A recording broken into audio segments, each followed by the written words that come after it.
नए साल तो काफी लोग मनाते हैं, वो मनाने का उद्देश्य कुछ भी नहीं है। नया साल अपना जो मनुष्य जन्म मिला है, इसका मेन उद्देश्य 84 लाख योनि से जो जन्म मिलता है उसको सुधारने का। सर उसके लिए हमारे सदग्रंथ हैं, वो हमको ये गाइड करेंगे। जैसे कोई अंधा व्यक्ति है और वो अगर जंगल की ओर जा रहा है और जंगल में बहुत हिंसक पशु रहते हैं, तो अगर कोई जो जिसको दिखाई देता है वो अगर उस चीज को कहेगा कि आप इधर मत जाइए, इधर बहुत हिंसक पशु है और आपको खा लेंगे, लेकिन फिर भी वो बोलता है कि किसने देखा है, तो वो एक अंधा व्यक्ति है, तो उसको तो कुछ ज्ञान नहीं है। तो इसी प्रकार जो आंखों वाले, आंखों का मतलब ऐसा कि जो हमारे सदगुरु है वो हमको बताएंगे कि अगर अगर हम इस जंगल की ओर जाएंगे तो हमारा जो मनुष्य जीवन है वो घर चला जाएगा और हमको कोई हिंसक पशु खा लेंगे।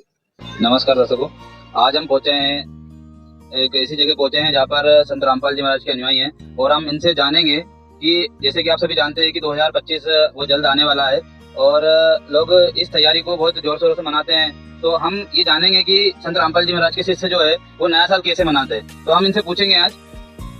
सर नमस्कार। नमस्कार सर, जैसे कि आप जानते हो कि नया साल आने वाला है, तो 2025 बहुत जल्दी आने वाला है, तो हमें ये बताइए कि आप नए साल की तैयारी किस तरह से करोगे। नए साल तो काफी लोग मनाते हैं, वो मनाने का उद्देश्य कुछ भी नहीं है। नया साल अपना जो मनुष्य जन्म मिला है, इसका मेन उद्देश्य 84 लाख योनि से जो जन्म मिलता है उसको सुधारने का। तो नए साल में ये होता है कि काफी लोग पिकनिक मनाते हैं, पिकनिक पे जाते हैं, वहाँ पे कुछ काफी सारे नशे करते हैं, कोई एंजॉय करता है, जो भी उनका जैसा भी रहता है वो करते हैं। इससे कोई उनको लाभ तो होता नहीं है।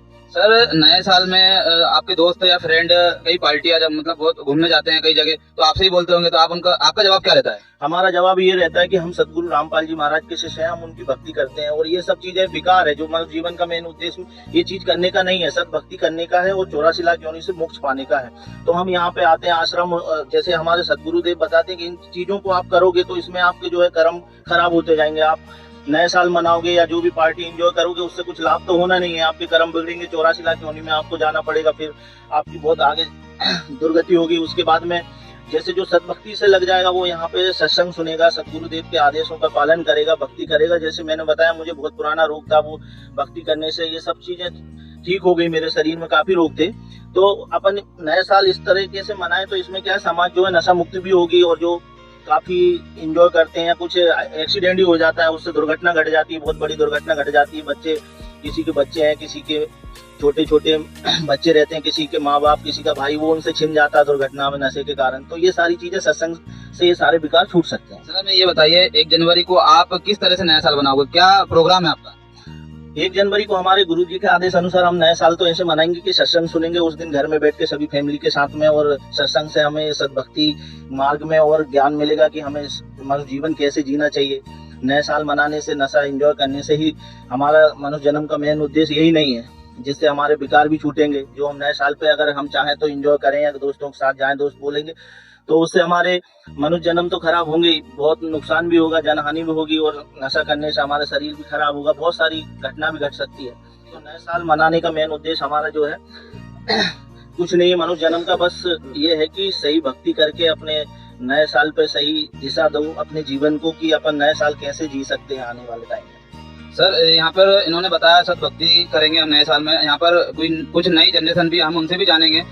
इनका क्या है कि एक नए साल में आते आते एक वो रहता है कि हम उत्साह रहता है कि हम घूमने जाएंगे, दोस्तों के साथ पार्टी मनाएंगे, जो भी रहता है इनका, इनसे पूछेंगे हम। सर नमस्कार। नमस्कार सर। सर ने बताया अभी नए साल पे भक्ति करना है, तो हमें ये बताइए, आप एक नई जनरेशन में हो, आपके दोस्तों के साथ आप पार्टी मनाने जाते हो, या आप पार्टियों में आपका दिल तो करता होगा कि जाने के लिए।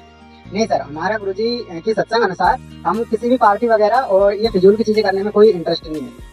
सर, फिजूल की चीजें क्या, देखो आज की जो जनरेशन है वो इस मतलब ऐसी में लगी हुई है कि भैया पार्टी है, हमारा मनुष्य जन्म कब मिलेगा, हम तो मौज मस्ती करेंगे, इस प्रकार से बोलते हैं। तो आप उन लोगों को क्या बोलोगे। सर, मैं उन लोगों को यही बोलना चाहूंगा कि उनको ज्ञान नहीं है इस चीज का, कि जो आज वो पार्टी कर रहे हैं अगले ही सेकंड क्या हो जाए, उनको इस चीज का ज्ञान नहीं है। हमको ये गुरुजी के सत्संग अनुसार पता चला है कि यहाँ पर एक पल का भरोसा नहीं है, तो खुशी किस बात की होनी चाहिए। सर, जैसे नई जनरेशन ये बोलती है कि देखो मनुष्य जो जन्म मिला है हमको मौज मस्ती करने के लिए मिला है, तो हमारी जो मौज मस्ती किसने देखा है, आगे क्या होगा। सर, उसके लिए हमारे सदग्रंथ हैं, वो हमको ये गाइड करेंगे। जैसे कोई अंधा व्यक्ति है और वो अगर जंगल की ओर जा रहा है और जंगल में बहुत हिंसक पशु रहते हैं, तो अगर कोई जो जिसको दिखाई देता है वो अगर उस चीज को कहेगा कि आप इधर मत जाइए, इधर बहुत हिंसक पशु हैं और आपको खा लेंगे, लेकिन फिर भी वो बोलता है कि किसने देखा है, तो वो एक अंधा व्यक्ति है, तो उसको तो कुछ ज्ञान नहीं है। तो इसी प्रकार जो आंखों वाले हैं, आंखों का मतलब ऐसा कि जो हमारे सदगुरु हैं वो हमको बताएंगे कि अगर हम इस जंगल की ओर जाएंगे तो हमारा जो मनुष्य जीवन है वो व्यर्थ चला जाएगा और हमको कोई हिंसक पशु खा लेंगे। तो तो जैसा कि आप सभी ने सुना कि नया साल न्यू भक्ति से स्टार्ट करना चाहिए, तो हम इनसे जानेंगे कि आप हमें ये बताएं, हमारे ये सर और कुछ बोलना चाह रहे हैं, इनसे भी बात करेंगे। जी सर, गुरु जी हमारे बोलते हैं कि मनुष्य जन्म अनमोल है, मिले न बारंबार, जैसे तलवर से पत्ता टूट गया बोरी न लगता डार। परमात्मा कहते हैं कि अगर एक बार मनुष्य का ये जीवन निकल जाए तो दोबारा 84 लाख जोनी भोगने के बाद वो भी पता नहीं मिले या कि ना मिले मनुष्य जन्म। इसलिए मनुष्य को जब जन्म मनुष्य जन्म मिला है तो सत भक्ति करके आदमी को मोक्ष प्राप्त करना चाहिए और संत रामपाल जी महाराज के शरण में आकर के अपना कल्याण कराना चाहिए। तो देखा कि अब हम आपसे ये पूछेंगे, जो हमारे दर्शक देख रहे हैं आपको, तो आप इनसे क्या कहना चाहते हो कि नया साल किस तरह से मनाना चाहिए, कि आप सब लोग क्या बोलना चाहते हो? सर साहिब जी, हम बोलना तो क्या है, प्रार्थना कर सकते हैं कि जो नए साल पे जो एंजॉय पार्टी करते हैं उससे कोई लाभ तो होता नहीं है। हमारे गुरुजी संत रामपाल जी महाराज के सत्संग आते हैं साधना टीवी 7:40 पे, उस सत्संग को सुनो। उस सत्संग से पता चलेगा कि अपन जो कर रहे हैं वो सही है या गलत है। या हम सत्संग सुनेंगे, सत्संग से हमें ये पता चलेगा कि हम नए साल कैसे मना सकते हैं, भक्ति करके मना सकते हैं या एंजॉय करके या नशे करके मना सकते हैं। इससे मनुष्य जन्म तो सुधरेगा ही, और सरकार जो नशा के लिए बहुत बड़ी चला रही मुहिम की नशा मुक्त हो भारत, ये सारी चीजें उससे ही खत्म हो जाएगी। सत्संग अगर सुनेगा जीव तो उससे उसका उद्धार हो सकता है। ठीक है सर, धन्यवाद। तो हम इन लोगों से मिले और आज के लिए इतना ही।